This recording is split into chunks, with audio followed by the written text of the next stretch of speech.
Good afternoon, Flosstube. It's Lori of MischievousStitches. Welcome to my channel. Thanks for dropping by to visit with me today. I've got a few things to share. Past few days, I've thought a lot about Halloween and past Halloween stitches.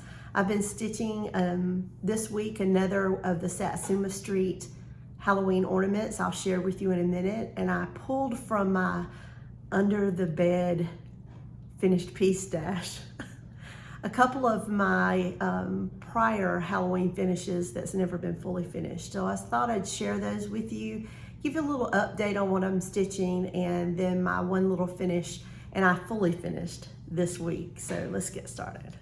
So I do apologize for the wrinkles. These have been in a tote. I'm not really sure why they're wrinkled again, because I do lay them flat in the tote. But this is a Raise the Roof design, which is Susie, I think it's Susie Reno and Shakespeare's Peddler's Teresa. And this is a series that she had with fences. I think there was one with clotheslines with Santa's clothing and that kind of thing. But this one I really loved. What drew me to this one is the mummy fence post there in the middle. So you have a Dracula there on your left, and then a mummy in the middle, and a witch there on the right. And they are embellished with some of the Mill Hill buttons. The witch has a Mill Hill hat, and down below her is a cauldron. And then of course the mummy is done with ribbon. So he is stitched with ribbon or wrapped with ribbon, and I love the way that looks. And I think the button, there's another button for the moon as well. And the moon has been so beautiful the past couple of nights. It's full. It really just stands out. I guess they call that a harvest moon, and it's so beautiful at night. But there's this one, and I don't remember the name of the color of the fabric and things like that, because all of these were stitched prior to Flosstube, I do believe. Another piece that I have, this again, all three of them that I got to show are wrinkled. This one is Hocus Pocus. I do believe this is a waxing moon design. There's no embellishments or anything, there's just fancy floss. And of course you have the jack-o'-lantern and a cauldron, a witch's hat, a broom. I do believe there's a cat and a frog. I think it's gorgeous. Again, I don't remember the color of the fabric or the name. I'm assuming the name of the piece is Hocus Pocus, and I do need to get these finished up. I see that my stitching is going back lately more retro. I'm reverting back to things I used to stitch when my children were small, and I think it's because I have grandchildren, and I want to, at the time when my children were small, I could barely really afford to stitch, but I definitely could not afford to finish.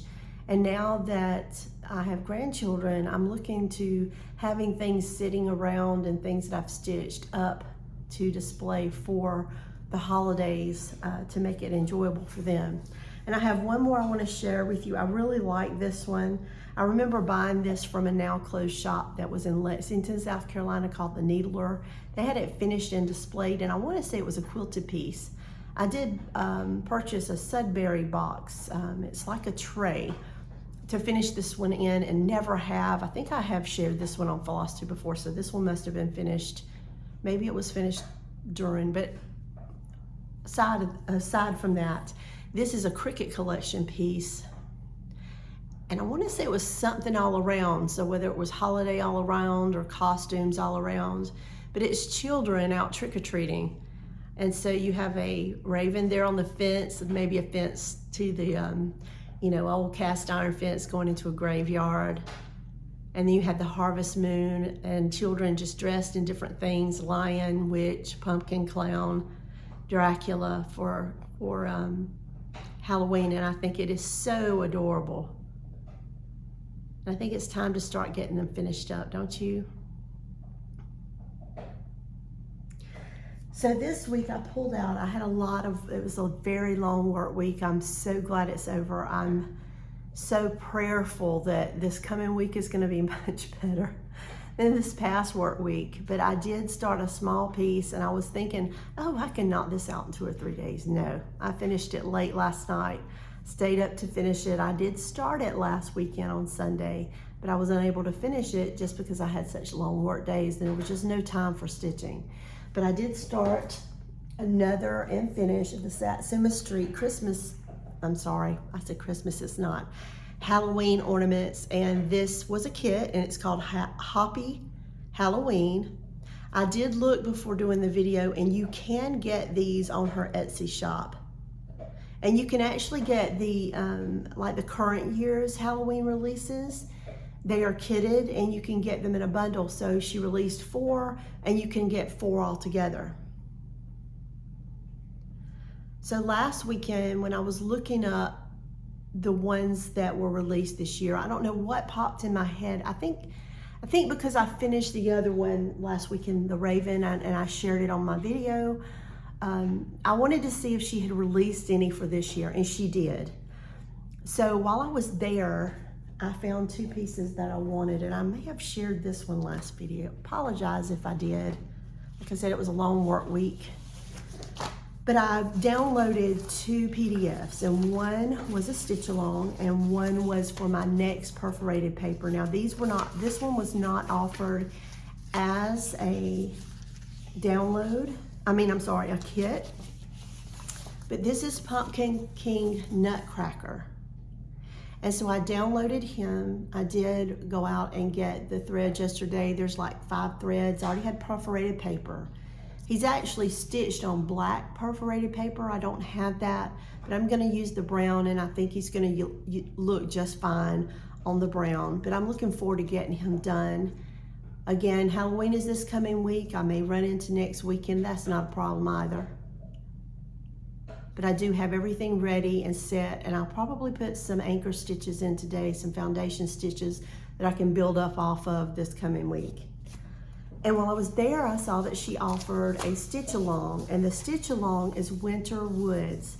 Now it started on the 20th of October, so I'm a little late to the party, but I did go out and get the threads for this one. So again, if you can see that, my printer, I keep it on black and white just to save ink. And so it's a 4-part. The next one will be released this coming weekend. I think it's the 3rd of November. And I will not be anywhere close to it, but this will be stitched for my granddaughter Evie. I think it finishes up totally as a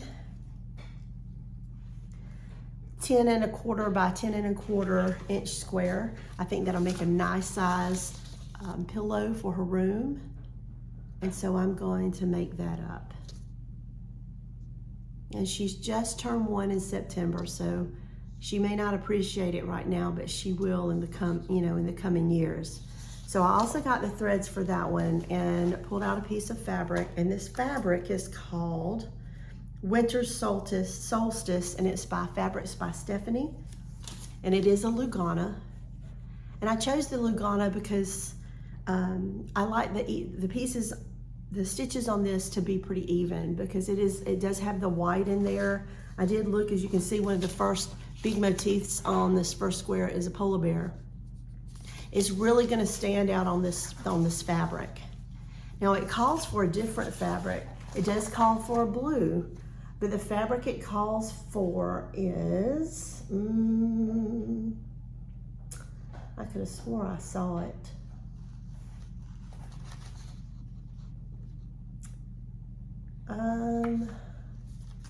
It's giving me the suggestions of how it can be finished. Oh, there it is. And it is stitched on 14 count Aida Nordic blue or Zweigart 28 count linen in blue spruce, or 28 count Picture This Plus on Mystic or Zweigart 28 count or 14 count Aida in navy. So I don't have those fabrics, but I think this one will work just fine.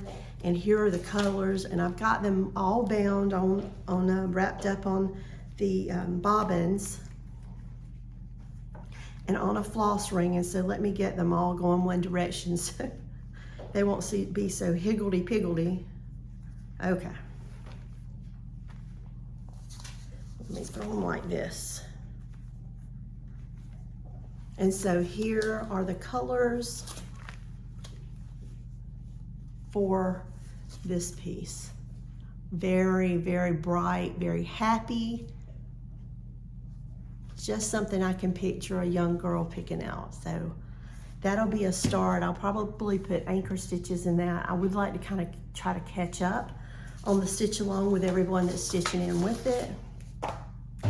And then, but tonight and probably tomorrow night, if I get the chance, I'll be picking up and working again on my October 31st piece. I haven't put anything more in it since I last saw you. I did work on it last weekend, but I'll work on it, like I said, tonight for a few hours, and then again probably tomorrow.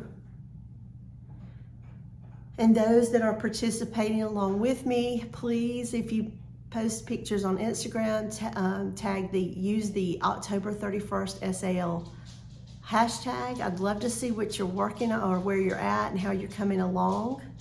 And those that don't know, this is the October 1st Stitch Along hosted by me, Mudpuppy Stitchery, as well as Barefoot Needlearts.